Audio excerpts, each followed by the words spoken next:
হায় আফসুস, আমি যদি আল্লাহর আনুগত্য করতাম, আমি যদি রাসূলের আনুগত্য করতাম।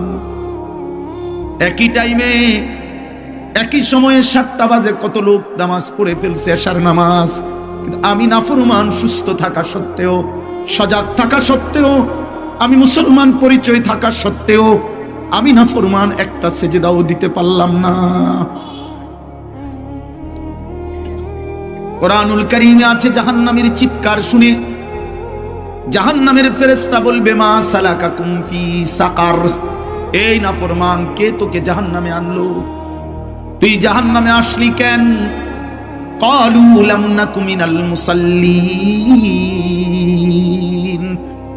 জাহান্নামী 1 নম্বরে উত্তর দিবে, বন্ধু ফেরেশতা ভাই আমার, আমি মূলত নামাজি ছিলাম না। আমি সুস্থ ছিলাম, সবল ছিলাম, হাত পাও অঙ্গ প্রত্যঙ্গ সব ছিল, আমি সেজদা দেই নাই, নামাজ পড়ি নাই। এই জন্য আজ আমার এই জাহান্নামের ভীষণ আগুন। চলো বাপ, হ্যাঁ ভাত খাও, ভাতে তো খাও, আর কি তা ঘুম যাও, এসব করো, নারী দেখো, যৌন চাহিদা পূরণ।